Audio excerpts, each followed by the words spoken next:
city, your podcast.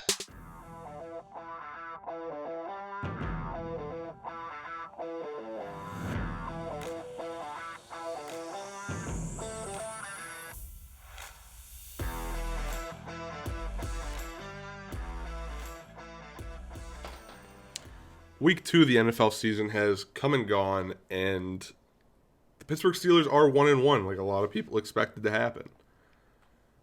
But not against the teams that we all thought that this was going to happen with. We went out and we took care of business a little bit.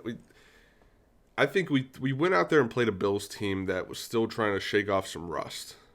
You know, it was their first time going all the way to the AFC Championship game. It's a longer season for them last year than they're used to. And, you know, they're just shaking off some rust. And they did that week 2 and shook off all that rust against Miami. And we were expected to lose that game. And the fact that we didn't is great. Go to this past weekend playing the Raiders. And I thought we were going to win by like 3 points. I thought it was going to be a very close game. That's what I was expecting out of this game after watching the Raiders take on the Ravens. But we lost by what? Like 11 or 9? I can't remember the exact point differential. But it really just seemed like there was no, I don't even know, like no preparation offensively. And I'll get to the offense. I want to talk about the defense first because the defense is good. Our defense is good. Cam Sutton had a little bit of an off day against the Raiders.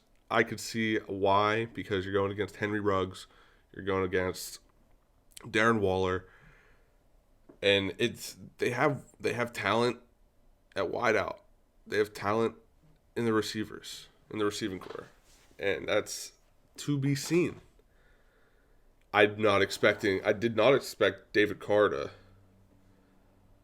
freaking go off and like he's looking for an MVP season right now. That's not what I expected out of him this year. I expected David Carr to be just David Carr. But the Steelers defensively are good. We had a few injuries. We had some unexpected injuries with Devin Bush and Joe Hayden. That was not expected. I think what was expected was, and this is kind of like what Tomlin was saying. I think he said this in his press conference today. It's easier to deal with the injuries that happen outside of the game than it is the ones that happen in the game. But even then, we have depth, and we're bringing in depth, and I'll get into that. But we have depth. Tyson Alualu fracturing his ankle hurts immensely, especially with Tuitt out. You don't want a guy to have to go out 6 to 8 weeks like he's going to have to. It sucks. And Tyson Alualu was pretty damn good for us so far. On to Highsmith and Watt, our 2 outside linebackers, both nursing groin injuries. That sucks too. It's horrible because watching the game Sunday, you're like, okay, Watt's out. We have Highsmith. We have Ingram. Now you get that info today that Highsmith is also dealing with a groin injury. And you're like, well, there's no depth. There's no depth at outside linebacker. So what are we going to do? And it looks like we signed Taco Charlton, I think is his name. He was on the Cowboys, and he'll be on the practice squad for us. At least momentarily, I believe, because, I mean, we're going to need the depth. But, yeah, when it comes to depth, I think our defensive line, defensive tackles, we have the most depth there because you have Isaiah Buggs. You have, or is it Isaiah Buggs? Or am I thinking Isaiah Loudermilk? Either way, you have Buggs and Loudermilk. And then hopefully Tuitt will come back. And I'm not too concerned with the defensive line. I think defensive line-wise, we are solid. You still have Cam Hayward there. He's the leader. But Cam even said himself, he said it's going to suck not having Tyson because Tyson's his good cop to his bad cop. And I don't think that'll be too much of an issue, but morale-wise, it could become an issue. Just having one guy constantly getting on you. and not having another guy to be like, hey, you did a good job. Not that I don't think Cam Hayward isn't going to tell his teammates they did a good job, but you can tell they have that chemistry in practice and in the locker room because he mentioned it. That's how you can tell that chemistry is there and that it's important. Now I want to move on to the offense, and there were some injuries that came out today, but I'll get to that first. I tweeted this out last night after watching the Lions and the Packers, or during the game. And it was like, it's so easy for even the Lions just to get a 5-yard gain on a dink and dunk pass.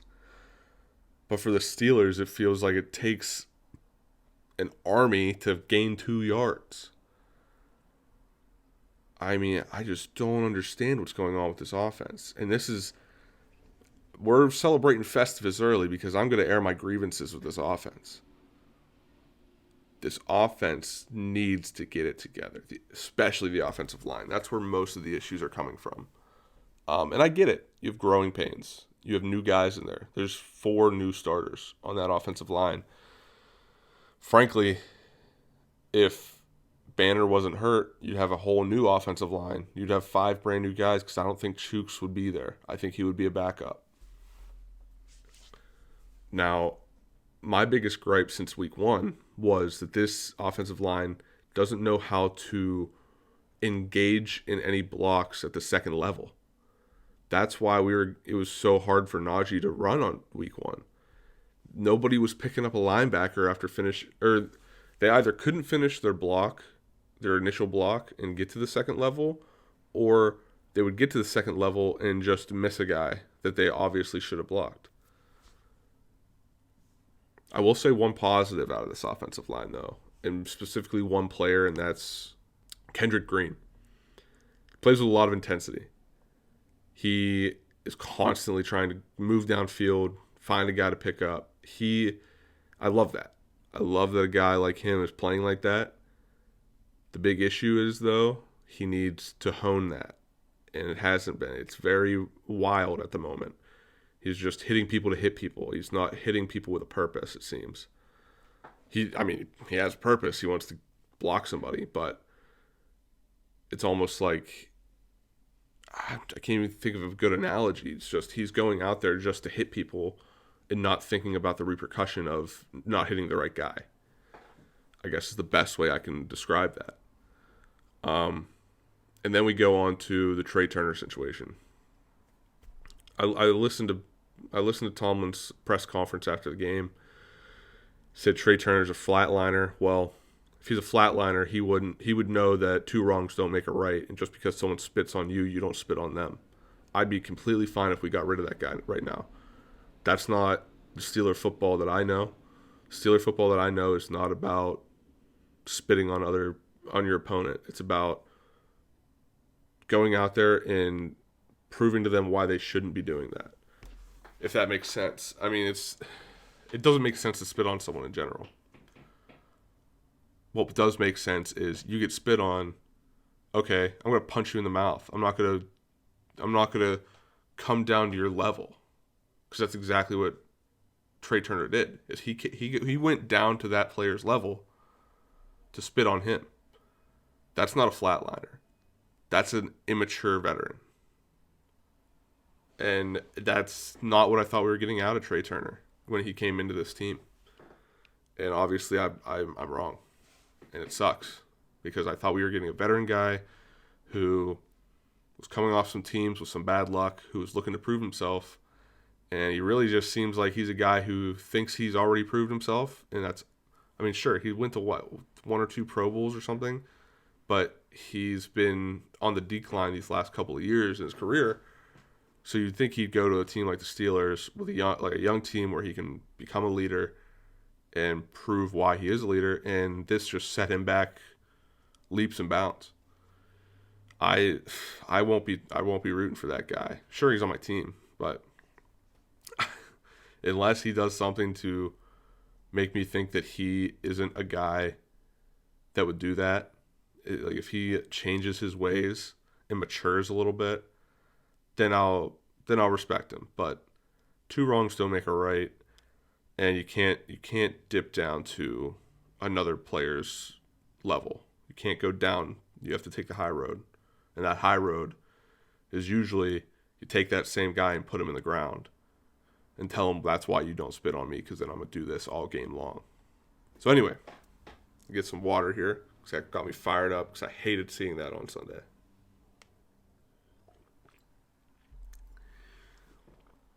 Next, let's look at the injuries on the offense. Most blaringly, we have Ben Roethlisberger with a pec injury. To my knowledge, there was no specifics on the pec injury, just that it's a pec injury. And I'm completely fine with sitting Ben against Cincinnati and having Mason start. I'm not the biggest Mason Rudolph fan, but I'd prefer to start Mason against Cincinnati than maybe, I don't even know who we play after Cincinnati, but if we had to play Kansas City, then I'd be worried. But we're playing Cincinnati. Not to take anything away from Cincinnati, I think they're building a great organization over there with Joe Burrow. I mean, you could have done some different things in the draft, in my opinion, but so could the Steelers. Just looking at that offensive line. I mean, anyway, I digress. I'm completely fine with just putting Mason out there and making sure Ben's 100%. But I think we all know Ben. He loves playing hero ball. It seemed like that was what was happening on Sunday against the Raiders. Is he was okay with playing hero ball. He was like, I want to play for the comeback, and that's definitely worked in the past with Ben, I think. But obviously, as we've seen in the last 4 years of playoffs that we've been in, hero ball doesn't work because we let Jacksonville get ahead of us. Ben tried to play hero ball, had a great game, and we still lost. Same thing with the Browns. Although there's no helping that. The Browns just came out. It's like they came out of a cannon against us. And one play kind of threw our offense off. And Ben still came back, had a great game, set a record for most. I think it was most completions in a game or most attempts. And we still lost. So I think hero ball isn't the way to go, Benjamin. I think being a good quarterback is the way to go. And I know that's what he can be. He, as much as people want to say he can't throw the long ball, shut up. He can't. He threw long balls to Claypool and to Deontay multiple times on Sunday. So don't tell me he can't throw the long ball because he can. What the issue is, and I already said it, is the offensive line. If you give Ben an extra half a second, he's going to be able to find a guy downfield. He's going to be able to find Najee in the flat. He's going to be able to make a play if you give him an extra 0.5 seconds. And that's all we need. That's all we need for this team to be successful.